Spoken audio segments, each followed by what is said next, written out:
Là, nous sommes avec Monsieur Mordechai et on va lui poser quelques questions là parce qu'on l'a trouvé en plein milieu dans la forêt de Yerushalayim, la forêt de Jérusalem, à côté du tombeau de Samuel, Shmuel Samuel, Hanavi, le prophète. le prophète Samuel. Alors, qu'est-ce que vous faites là, Monsieur Mordechai? Eh bien, qu'est-ce que je faisais là? J'ai essayé de pratiquer un des plus grands conseils de Rabbi Nachman, qui est Hitbod Edut. Rabbi Nachman nous dit que chaque jour, il faut consacrer un moment pour parler à Dieu comme on parlerait à un père ou un ami, dans notre langage personnel. Et donc, c'est ce qu'on vient essayer de faire dans la forêt. Maintenant, pourquoi la forêt? On peut se dire, si on doit parler à un ami ou on doit parler à Hachem, Hachem il est partout. Pourquoi est-ce que je suis obligé d'aller dans une forêt? Alors la réponse c'est que d'abord on n'est pas du tout obligé d'aller dans une forêt.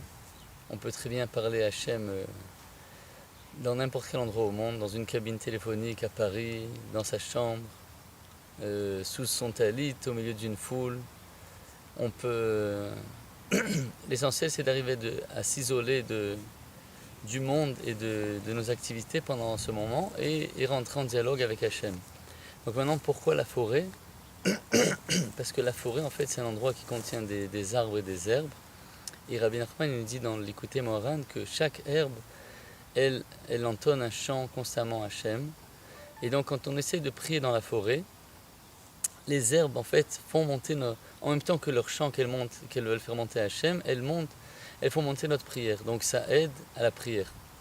Après, il y a un autre avantage à la forêt. Là, on est le jour, mais celui qui a la chance de s'isoler, qui a la chance d'aller s'isoler dans une forêt ou un endroit de nature, ça peut être un champ, ça peut être tout autre endroit de nature, dans la nuit, il bénéficiera encore de quelque chose de plus fort encore, c'est que la nuit, tout le monde dort. Tout ça, c'est ce qu'il nous dit Rabbi Nachman dans la Torah 52 du Likutei Moharan.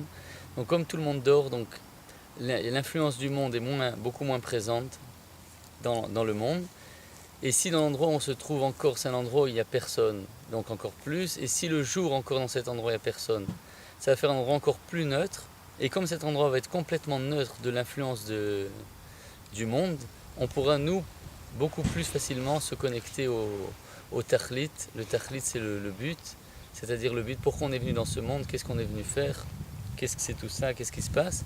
Et donc tout ça c'est des choses qui aident la personne à s'isoler avec Hachem et faire un vrai point sur sa vie qui est un vrai point honnête, ça veut dire sans influence des gens, du bruit, du monde, parce que tout ça c'est en fait ça qui nous...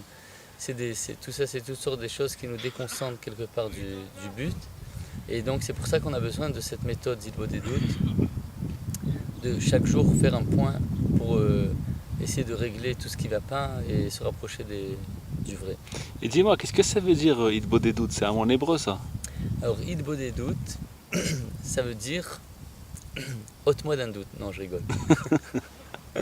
Hitbod Edut, ça vient de la racine isolement.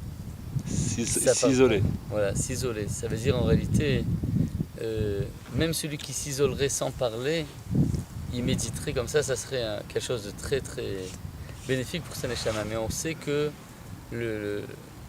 un des plus grands niveaux d'Hitbod Edut, c'est justement de parler. Mais dis-moi, à part faire le point dans la Hitbod Edut, on peut faire des demandes, on peut demander... Oui, bien sûr. C'est quoi, c'est important de demander des choses? Bien sûr. On doit en profiter de demander des choses, surtout spirituelles et aussi matérielles. On doit en profiter pour faire un cheshbon nefesh. Voir justement... C'est quoi cheshbon nefesh? Cheshbon nefesh, ça veut dire comme quelqu'un, un commerçant qui a fait une journée de marché, à la fin de la journée... Un bilan quoi, un bilan. Ouais, il va faire un bilan, qu'est-ce que tu as vendu, qu'est-ce que tu as acheté, combien tu as gagné, combien tu as perdu. Et donc nous aussi, chaque jour, on doit faire un bilan. Qu'est-ce que j'ai fait, est-ce que j'ai bien pensé, est-ce que là j'ai bien regardé, est-ce que j'aurais pu m'améliorer dans mes paroles, peut-être là j'ai fait quelque chose d'interdit. C'est vrai qu'un commerce qui fait pas de bilan, il coule. Et il coule, et ouais, c'est dommage. Mais ça veut dire, à part de faire le bilan aussi, alors on finit quand même par une demande après pour améliorer nos actes. En fait, le plus haut niveau de toutes ces formes de paroles, c'est d'arriver à la louange. Une fois qu'on a fait, on dit qu'il y a 4 phases. Maintenant, la prière libre, elle est extraordinaire aussi. sans tous ces plans. Mais celui qui veut faire un plan dans cette des doutes, il peut commencer d'abord par remercier Hachem, qui sont en vie, en bonne santé, qui puissent lui parler, qui connaissent déjà ce secret de pouvoir parler à Dieu. Il y a beaucoup de gens qui n'ont pas la chance de connaître ça. Donc c'est déjà une chance. Parler à Hachem, le remercier pour tout ce qu'il nous donne. Et après l'implorer, tant au niveau matériel, tout ce qui nous manque, parnassa, enfant, santé, brio, toutes les choses qui nous manquent, dans les plus petits détails qui puissent exister, et jusqu'à arriver à demander des demandes matérielles.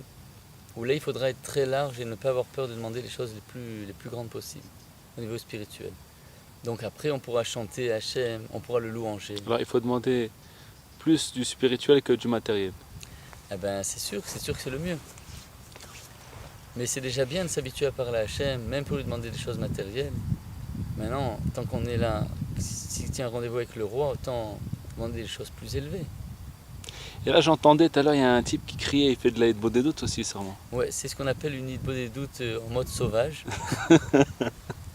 Façon bête sauvage de la nature, c'est nécessaire aussi, parce que des fois on a envie de crier, et on ne peut pas crier dans une ville. Mais c'est important de crier. Ouais, très très important. Il dit quelque chose sur ça, Rabbi Nachman, sur le cri. Ben, une des facultés du cri, c'est de pouvoir faire naître les mochines, ça veut dire faire naître des capacités dans le cerveau qu'on n'avait pas débloquées avant. De la même façon qu'une femme qui est enceinte, elle doit crier, on dit elle doit crier 70 cris avant d'accoucher.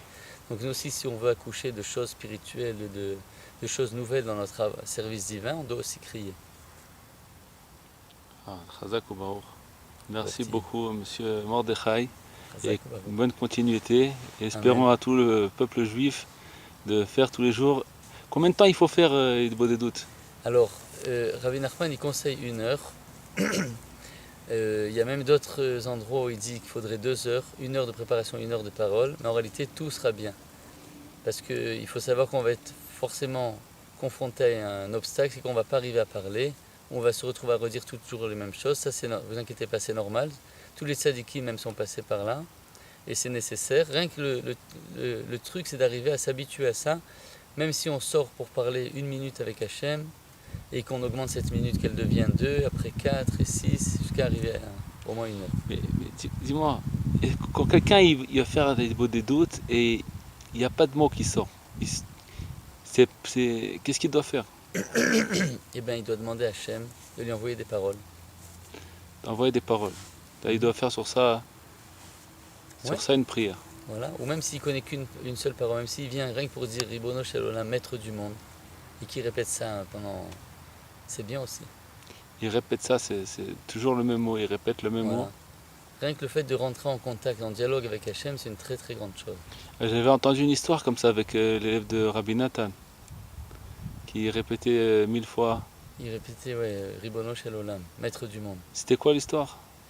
Je crois qu'il avait parlé de quelqu'un, c'est ça qui avait étudié des milliers de pages de Gemara, non? C'est ça? Ouais, je crois que tu faisais tous les jours 1000 pages de Gemara. Tous les jours, 1000 pages de Gemara. Il y a quelqu'un qui faisait 1000 pages de Gemara, non?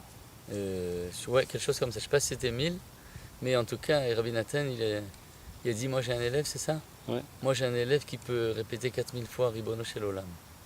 Et répéter, répéter. Et répéter. Jusqu'à qu'Hachem il ouvre les... Ouais, jusqu'à ce qu'Hachem il ouvre les portes, et après quand les paroles elles arrivent, et Rabbi Nachman, on sait qu'il dit aussi, Alva, et ça veut dire rien que l'homme il prie, qu'il parle à Hachem, pour qu'il y ait une parole émette qui sort de sa bouche pendant même toute sa vie. Alors c'est important de dire, même Ribono Shel Olam, c'est quelque chose d'important d'implorer Hachem, maître du monde, maître du Voilà, monde. même ne serait-ce que lever les yeux vers le ciel, comme Rabbi Nachman il passait devant un élève qui était un peu tombé de son service divin, qui était un peu rentré dans le monde, on va dire, plus matériel. Avant c'était un chassid et il avait glissé, donc maintenant il avait même plus...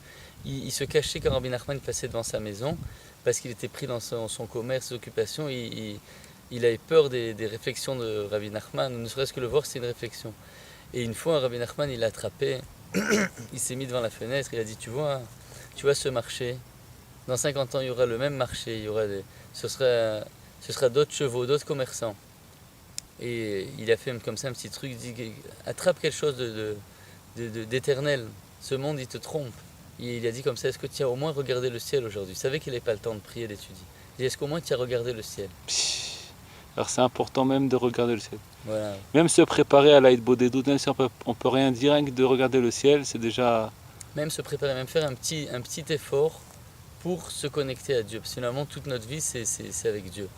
Que ce soit la Parnassa, la Torah, la Tfila, tout ça, ça implique un contact avec Hachem. Au niveau, soit halachique, soit au niveau... Ce conseil, là, Rabbi Nachman, il donnait à tout le monde, ce conseil d'Itbodedut, ou c'était à des jeunes spéciaux qu'il le donnait? Non, tout le monde. Tout le monde. C'était à tout le monde doit Ouais. faire Itbodedut, tout le monde est Homme capable. du plus jeune âge, en réalité, homme, femme, enfant. Tout le monde est Tout capable le monde peut de... faire ça, bien sûr. Maintenant, c'est sûr qu'une femme, on ne va pas lui demander de partir dans la forêt, ça c'est assourd. Mais tout le monde doit faire ça. Que ce soit sur son balcon, dans sa chambre. Tout le monde peut faire ça. On ne peut pas dire, moi, je suis pas un nerveux comme ça pour partir dans les forêts la nuit, où j'ai peur, où il y a des sangliers. On n'a pas d'excuses. On peut faire dans son salon, on peut s'isoler n'importe où. Parler avec Hachem. Parler avec Hachem. Chazak ou Baruch. Voilà. Voilà, Kol Tov, Kol Monsieur Tov, Mordechai. que des bonnes choses. Shana Tova. Kol.